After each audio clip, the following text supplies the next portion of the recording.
po, magandang hapon po sa ating mga ka-farmland. Ako po ngayon ay nandito po sa Padre Garcia, Batangas po. Nasa probinsya po ako ng Batangas. At ang property po na ipinagbibili ay ito. So ayan, along Barangay Road po, Cemented Road. Yan po yung pinaka-property. At andito po yung pinaka-boundary niya. Yan po, boundary ng property yan. Located po yan dito sa Barangay Bukal ng Padre Garcia, Batangas City.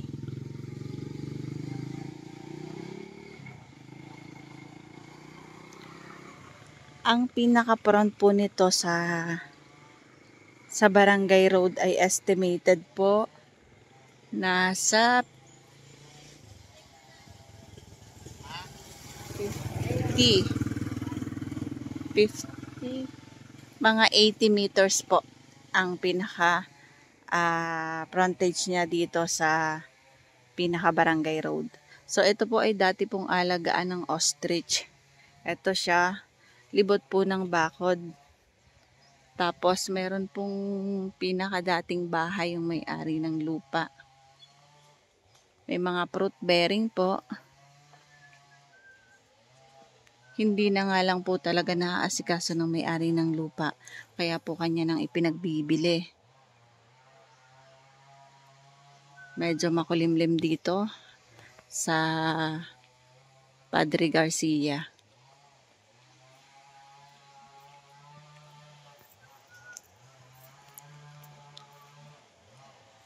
Ito po ay may sukat na 1.6 hectares or 16,122 square meter. Ang location po nito ay Sitio Ilaya, Barangay Bukal, Padre Garcia, Batangas. Ito nga po ay libot ng bakod na barbed wire. Yan. Tapos meron nga pong dating kubo. Meron na din po itong water and electricity source kasi may bahay.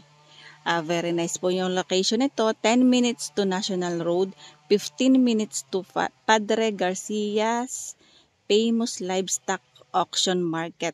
Yun po yung pinakamalaking auction market dito sa Pilipinas.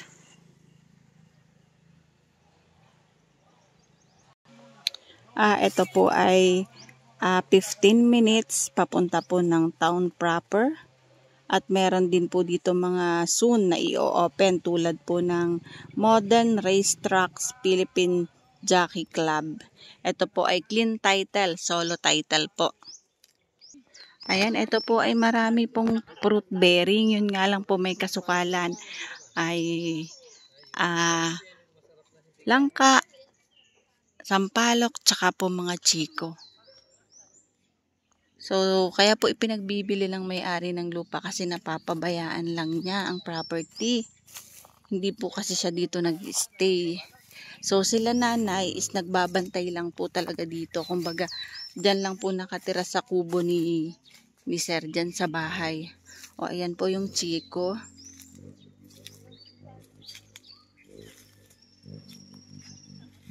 Pasensya na mga ka-farmland ha, may kasukalan. Kasi hindi talaga napapalinisan. Ito po ay dati pong alagaan ni seller ng ostrich. Guyabano.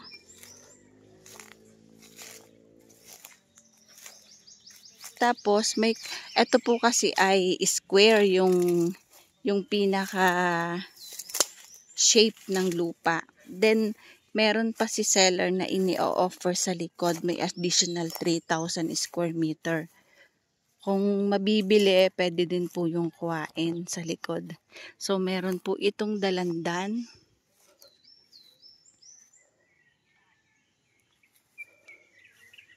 Ayan, may kubo na siya eh. May pinaka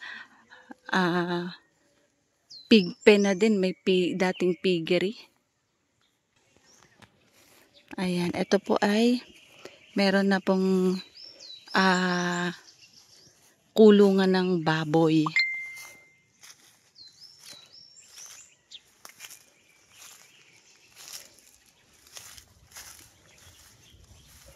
Kanya-kanya pong bakod ang ginawa nila kasi iba't ibang uri po ng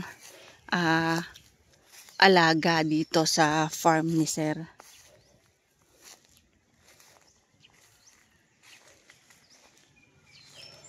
Hanggang dun pa sa kabila ang property. Ayan meron pong source ng tubig. So kung mag-aalaga po kayo ng baboy, ayan may naka-ready na po sila na kulungan. Ayan. Ito naman po para po sa mga inahin. Bali, 1, 2, 3, 4, 5, 6, 7, 8, 10 pong kulungan ito ng ng mga inahining baboy. Tapos yan, para po yan sa mga partner na alagain. Pasensya na kayo kasi hapon na kami dito at makulimlim na, naambon na, parang uulan na. Ito po ay titulado, solo title po.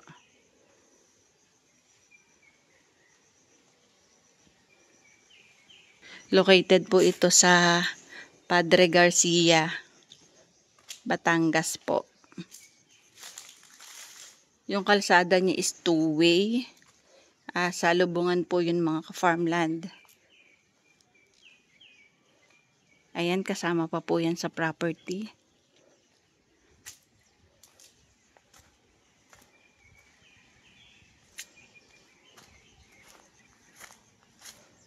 Ayan.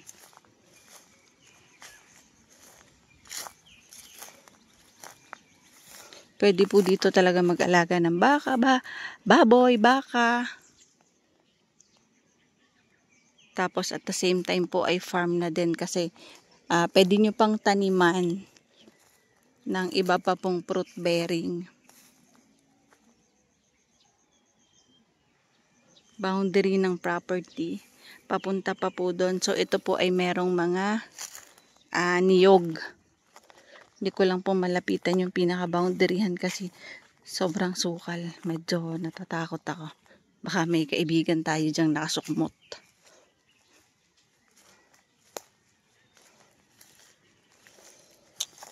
Sa makakabili ng farm na ito, so ready to use na. Palinis lang kasi ayan pwede na pong pagsimula ng babuyan or piggery.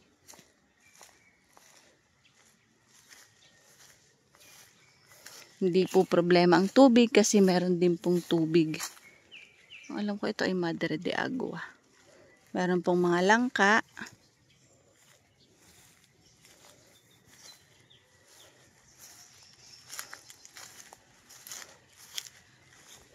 May mga nyog.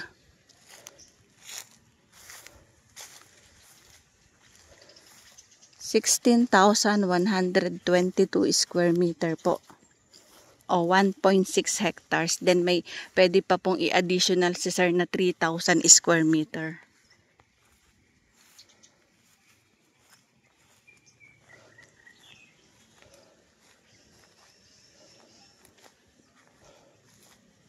Yan ang boundaryhan.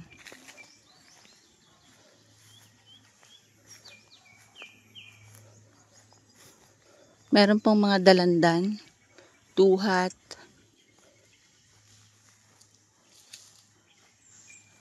Yan may source po ng tubig.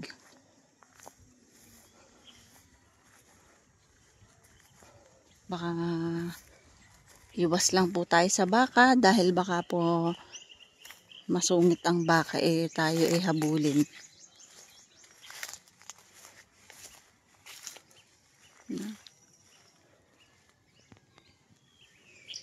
Ano yung tali niya? Baka mahaba ang tali.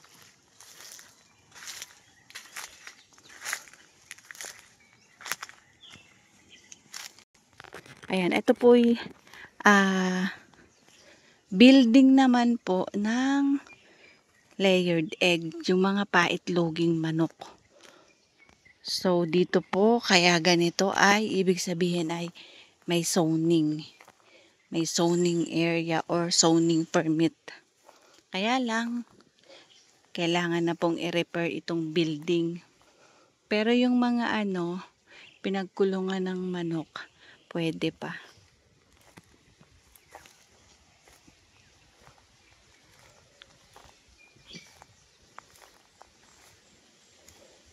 May mga niyog, madami pang niyog.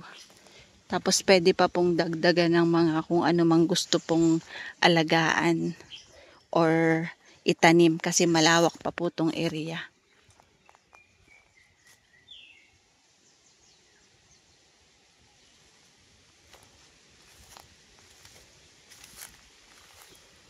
Ang hirap lang po lumapit sa pinaka-boundary nitong property kasi yung pong pinaka-gilid ay medyo masukal.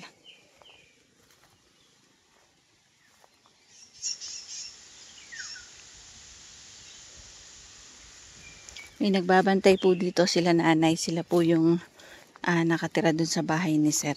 Pero hindi po sila tenant dito or caretaker, basta pinatira lang po sila ni sir doon.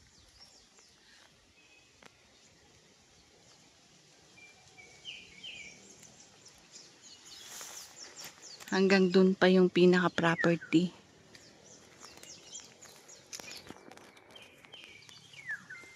Hanggang dun pa po.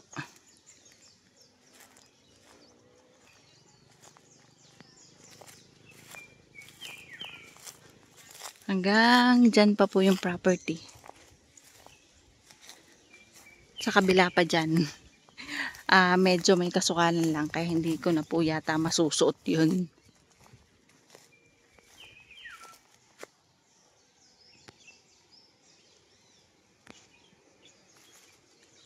Ayan, ang mga nyog po dito ay pinapabuko nila kasi base po sa puno ng niyog ay may mga spike.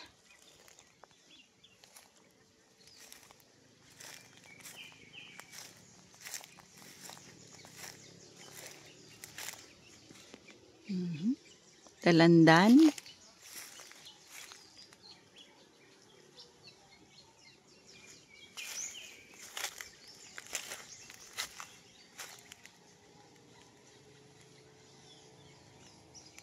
Mga ka-farmland, yung huling puno ng nyog na yan po ang pinaka boundary ng property. Pag ganun, ayan po nandun may hagwar po. Yan. Yung mga boundary po, yung mga mahogany. Boundary na po yun ng property. Tapos, dito sa side na ito naman, ayan lang pong puno na yan. Pag ganoon po. Libot po yan. Libot po ng bakod. May mga barbed wire po, tsaka hagwire. So, pa doon pa ang property. Ito po ay 16,122 square meter. Ang presyo po ng may-ari ng lupa ay 1,400 per square meter. Inuulit ko po, 1,400 per square meter. Makipagtawaran na lang po kayo sa may-ari ng lupa once na may interested po dito sa property na ito. So, yung mga client na naghahanap po ng mga pag-aalagaan ng baboy, ng manok. So, ito po, maganda po itong farm ni sir kasi accessible po. Malapit lang po ito sa barangay hall ng Padre Garcia. So, ilang kilometers lang po ito doon. Dahil kami po ay naligaw papunta dito, medyo doon sa dinaanan namin papasok dito ay mga 1.5 kilometers po. Ayan. Hanggang doon pa po yung property. Basta itong property ni sir ay hindi ka tayo maliligaw kasi libot po ng bakod.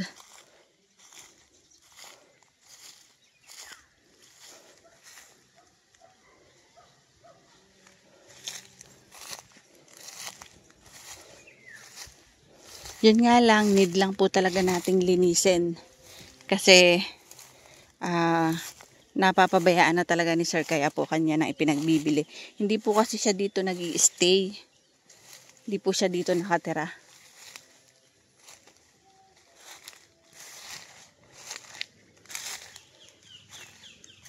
Ayan, meron po yung barbed wire. Yung iba lang po ay na tumba na siguro dahil sa mga baka. Yan, ito po, yan po yung pinaka boundary ng property. Yan, papunta po doon. So, mabuti naman po at hindi tumuloy ang ulan.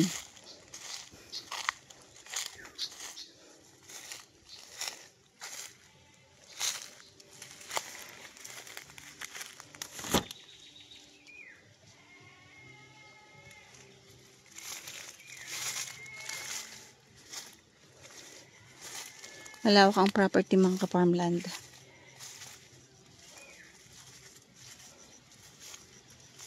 Yan, boundaryhan na po yan ng property. Yang mga puno na yan.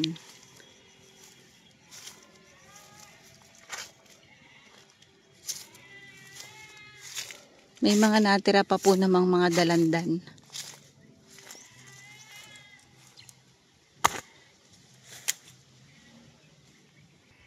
Inuulit ko po, ito po ay 1.6 hectares. At ang location po ay Sitio Ilaya, Barangay Bukal, Padre Garcia sa Batangas po. Libot po ng bakod. Meron na pong supply ng ilaw at kuryente.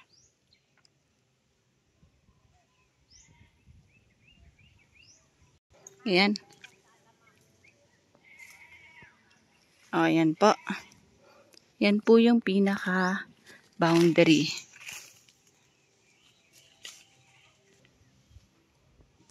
Ang layo po nito sa pinaka national road ay 10 to 15 minutes drive. Papunta po pati ng Padre Garcia Livestock Auction Market.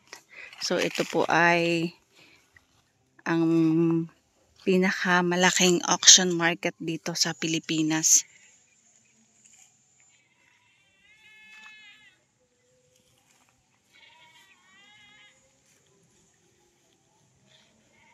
Ayan po ang mga ino-auction dito, yung mga baka.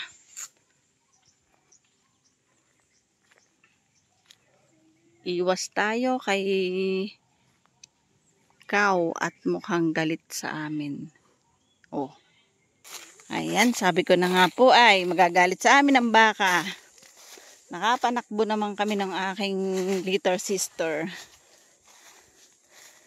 Hindi na nga lang po naisama sa video at kahiya-hiya po. Hiningal naman ako. Tapang ng baka. Kaya pala sisinghal-singhal na eh. Sisinga-singa. Galit pala. So, paano mga ka-farmland? Hanggang dito na lang po ang aking video at sa mga interested po dito, pwede nyo pong kontakin si Ka-Farmland TV. At pupuntahan po natin itong property. Pasensya na po kayo at medyo hinapo ako at ako'y nanakbo. Gwapo nung bakang yun, ang tapang. Ayan. So, paano mga farmland? Bye-bye po. See you for the next videos. God bless po sa ating lahat. Bye-bye. Maraming salamat po sa lahat ng supporters ni Ka-Farmland TV. Followers, viewers, and subscribers. Bye-bye. God bless po.